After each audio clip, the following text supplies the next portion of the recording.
Now here, at the same time, you know, for us, some of us at least, we had to work. We had to work.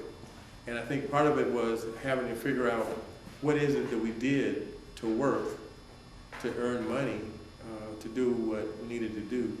I was a little fortunate in the sense that I was a veteran, so I got some money from the Veterans Administration for my livelihood.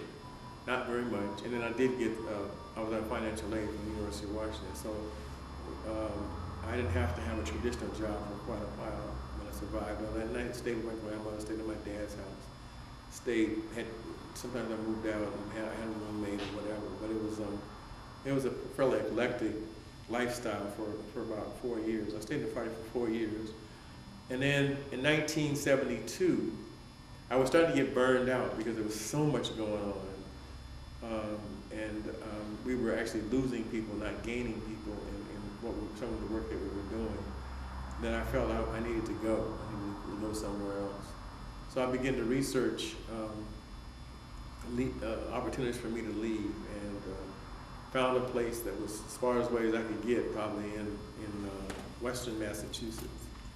So I ended up leaving in the fall of 1972, and then I stayed gone for about 5 years. And then I came back in 1977 or 78. And when I came back,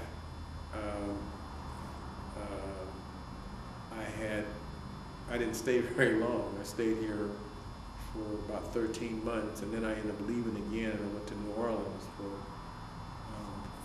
4 or 5 years. I came back in 1984. So there was a good little stretch of time where I was gone for, you know, a little less than 10 years from Seattle. And during that time, I understand there was just very dynamic things happening, both with the party and with the movement in general, and with life. You know, things were going on, and I was doing some different things. But the interesting thing about it is that when I was back east and tell people my story, like I'm telling you, people really got into that. The idea that I was from Seattle, that they did recognize that we had the first Black Panther Party chapter outside of the Bay Area or outside of California, and that